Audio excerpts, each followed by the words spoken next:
नमस्कार, मैं हूं संगीता राय। पूर्वांचल एक्सप्रेस न्यूज के इस वेब पोर्टल में आपका स्वागत है। आइए देखते हैं हमारे संवाददाता राम सकल यादव की यह विशेष रिपोर्ट।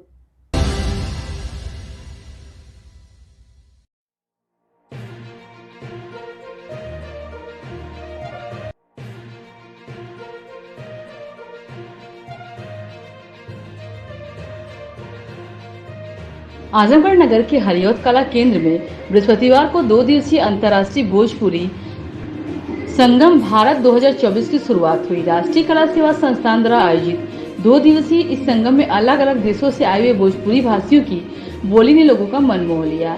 भोजपुरी संगम के उद्घाटन मुख्य अतिथि अपर पुलिस महानिदेशक वाराणसी जोन पीयूष मोडिया ने किया। उन्होंने कहा कि जीवन में भोजपुरी भाषियों से मुलाकात होने पर यह पता चलता है कि कितनी मीठी बोली है। भोजपुरी में इतनी क्षमता है कि वह चंद मिनटों में अपरिचित को अपना बना लेती है। इस कला दुनिया में और किसी भाषा में नहीं है। उन्होंने बिटिया की विदाई नाटक की प्रशंसा की। विशिष्ट अतिथि भोजपुरी फिल्म स्टार एवं पूर्व सांसद दिनेश लाल यादव निरहुआ ने कहा कि मैंने 2 सालों में आजमगढ़ में 22 भोजपुरी फिल्में बनाई है। भोजपुरी भाषा के समृद्ध करने के लिए कलाकारों ने बड़ी भूमिका अदा की है। विशिष्ट अतिथि भोजपुरी संस्थान मॉरिशस की निदेशिका डॉक्टर सरिता बुद्धू ने भोजपुरी भाषा में संबोधित करते हुए कहा कि 1834 में हमारे पूर्वज मॉरिशस, फिजी, त्रिनिदाद जैसे देशों में गए, जहां आज भोजपुरी गीतों पर साथ लोग जी रहे हैं। मॉरिशस के स्कूलों में भोजपुरी और हिंदी विषय की पढ़ाई हो रही है। उन्होंने कहा कि भारत सरकार और मॉरिशस सरकार ने संयुक्त तत्वाधान में अगला भोजपुरी सम्मेलन उत्तर प्रदेश में होने जा रहा है। उद्घाटन सत्र में अतिथियों का स्वागत अरविंद चित्रांश ने किया। उनके द्वारा संपादित पुस्तक गौरवशाली पूर्वांचल का विमोचन भी हुआ। कार्यक्रम में त्रिनिदाद और टोबैको सचिव, द्वितीय भाषा एवं संस्कृति भारतीय उच्च आयोग डॉक्टर शिव कुमार निगम, मॉरिशस के प्रसिद्ध लेखक लीलाधर हीरालाल, मॉरिशस की विजय लक्ष्मी जौहरी, नेपाल के पूजा बहार, अंडमान निकोबार के अशोक कुमार शर्मा, उषा शर्मा दुबई से, लाल बहादुर ठाकुर समेत विभिन्न देशों के विशेषज्ञ पहुंचे, जिन्हें सम्मानित किया गया। विजय बागी ने जय भोजपुरिया गूंजे सकल जहान में गीत प्रस्तुत कर श्रोताओं में खूब तालियां बटोरी। कार्यक्रम का संचालन हरिप्रसाद सिंह ने किया। बिटिया की विदाई नाटक का मंचन देख लोगों की आंखें भर आई। वरिष्ठ रंगकर्मी डॉक्टर शशि भूषण प्रशांत ने इसका सारांश प्रस्तुत किया।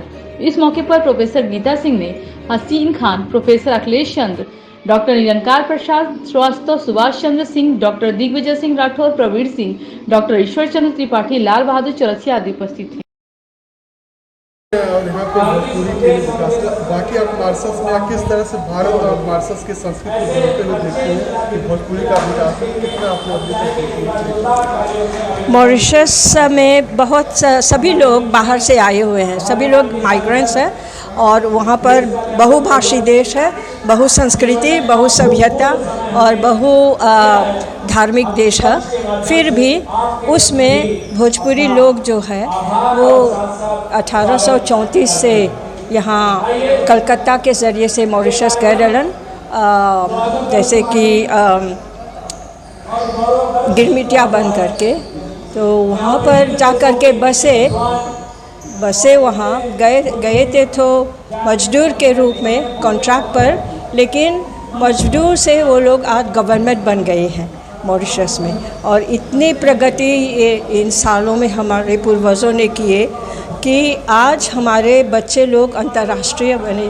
फिर भी हम अपनी भाषा, भोजपुरी भाषा, संस्कृति, सभ्यता, रीति रिवाज, कला, शादी ब्याह आदि और जो दादी नानी की किस्सा कहानी है, जो पहेली है, खेल है, ओका बोका तीन तुलुका, वो सब बरकरार रखे हुए हैं। और उसको यूनेस्को में हमने अमूर्त संस्कृति के रूप में भेजा है मॉरिशस सरकार ने, और वहाँ पर वो उसको मान्यता प्राप्त की है। तो ये बहुत खुशी की बात है पूरे भोजपुरी जगत के लिए कि न सिर्फ हमारे संस्कार गीत जो अभी आपने मंचन में देखा वो, और पूरे दूसरे जो गीत है वो सब सुरक्षित है यूनेस्को में। और भाषा भी कौन भाषा है? भोजपुरी भाषा। तो हमें इसके लिए बहुत गर्व की बात है कि यहाँ पर आप लोग यहाँ पर हम भोजपुरी में बोलीला। हम सबसे पहले हम कृतज्ञ हैं, श्रद्धेय पंडित कुबेर मिश्रा जी के उनके पूरे परिवार जेकर जरिए से हम एजा आजमगढ़ में अली और अपन स्टडीज़ कैली और जो उनके रे निदेशक में अरविंद श्रीवास्तव जी, श्री चित्रांत जी भी बॉम्बे आदि चारों तरफ गैलन कलाकार बन करके। तो ये बहुत ही शुभ दिन है और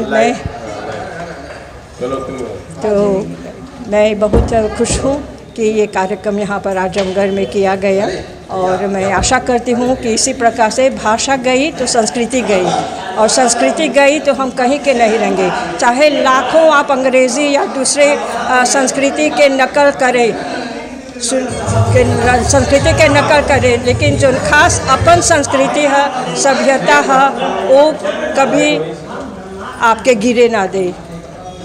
सरकार अपन भारत सरकार मोदी जी और योगी जी भोजपुरी खातिर या मॉरिशस देश के हिंदू संस्कृति के खातिर क्या करते हैं आपके नजर? मॉरिशस और भारत के बहुत घनिष्ठ संबंध है।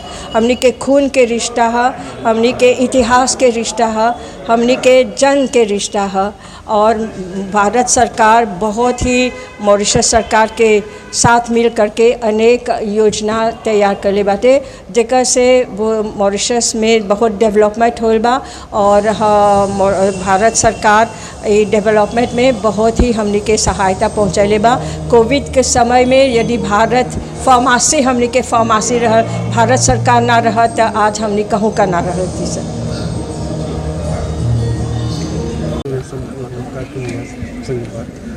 आपने देखा कि किस तरह से भोजपुरी जो है कि एक मातृभाषा रही जम्मू कश्मीर की नाटक में, कैसे आप देखते हैं कि किस तरह से भाषाओं का विकास होना जरूरी है हमारी सभ्यता संस्कृति?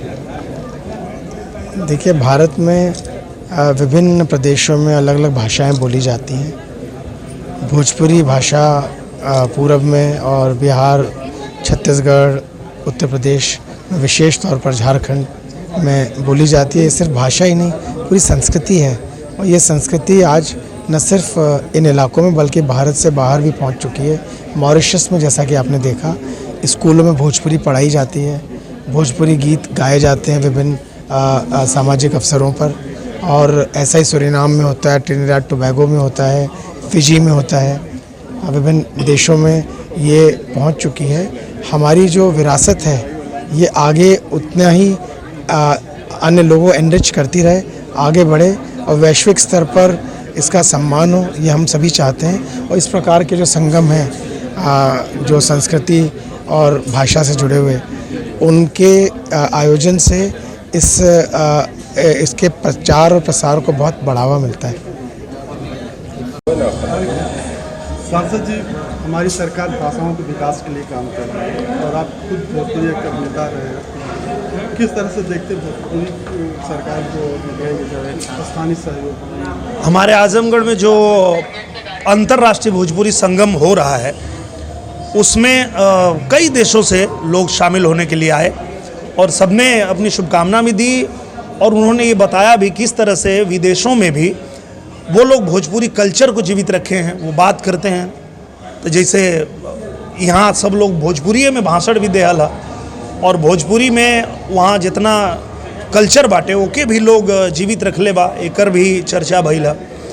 और सबसे बड़ी बात ये बा कि आजमगढ़ में संगीत महाविद्यालय बनने के बाद संगीत महाविद्यालय में अध्ययन करे वाला लड़का लड़की लोग पहला बार आज प्रस्तुति दिहलस मंच पर और ओके देख के इतना दिल खुश भइला कि ई जौन हमनी के पूज्य महाराज जी यहाँ संगीत महाविद्यालय बनैले बाणे, ओकरे वजह से हमार भोजपुरी भाषा के जो यहाँ के कलाकार लोग बा वो पूरे दुनिया में पहुँचावे के वो लोग के अंदर क्षमता बा, इतना अच्छा गायकी बा, इतना अच्छा अभिनय क्षमता बा और ओके हमनी के आज देखनी है जा और बड़ा अच्छा लगल है।